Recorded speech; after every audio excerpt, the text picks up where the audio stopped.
কালকে ঝালমুড়ি খেয়েছিলাম এখানে, কিন্তু মাছ তো আর কাঁটা বেছে বেছে স্টুডিওতে খাওয়া যায় না। যাই হোক, চার্লস দা বারবার এই মাছটাকে কেন হাতিয়ার করতে হচ্ছে? মানে বিপাকে পড়ে গেছে কি বিজেপি?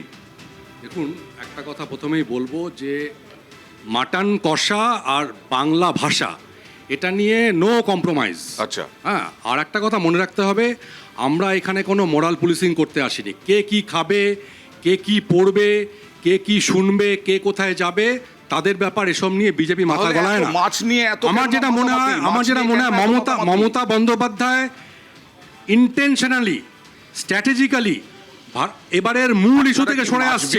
উনি কিন্তু সাঁতাতে না পারে তার জন্য এরকম প্রচার করছেন। কিন্তু একটা সভাতেও বলছে না কেন এখানে শিল্পের শ্মশান, উনি একবারও বলছেন না কেন এখানে আনএমপ্লয়মেন্ট, উনি একবারও বলছেন না কয়লা চুরির কথা, উনি একবারও বলছেন না গরু চুরির কথা, উনি একবারও বলছেন না চাকরি চুরির কথা, উনি একবারও বলছেন না টিচার্স রিক্রুটমেন্ট স্ক্যাম, রেখা গুপ্ত মুখ্যমন্ত্রী হওয়ার পর বালি চুরির কথা বলছেন না। সিআর পার গিয়ে মাছ বাজার ভাঙচুর করে বন্ধ করে দেওয়া হয়েছে। এখানে এসে ফটোকপ করলে আমরা সেটা ভুলে যাব?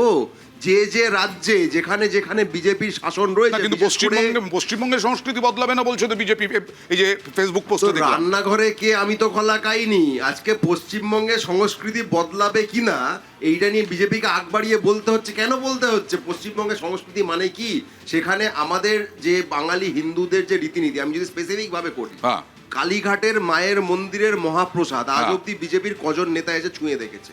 আমাকে একটা নাম বলুন, কেন ছুঁয়ে দেখেনি? এরা তো হিন্দু ধর্মের টেকাদার। আমি বলছি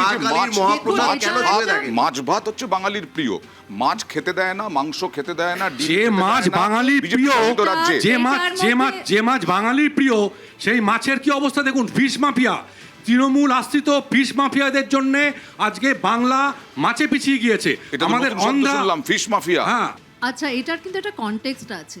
যখন রবীন্দ্রনাথ ঠাকুরকে রবীন্দ্রনাথ সান্যাল বলা হয়, যখন বঙ্কিমচন্দ্র চট্টোপাধ্যায়কে বঙ্কিম দা বলা হয়, যখন রাজা রামমোহন রায়কে বলা হয় সে ব্রিটিশদের দালাল ছিলেন, যখন রবীন্দ্রনাথ ঠাকুরের কি কন্ট্রিবিউশন ছিল এইটা সিলেকশনের মধ্যে, যে বন্দে মাতরমে কোন কোন স্ট্রানজাগুলোকে অ্যাকসেপ্ট করা হবে, যখন সেই ডিবেটগুলো হয়, সেগুলো কিন্তু বাঙালির মনন থেকে যায়নি।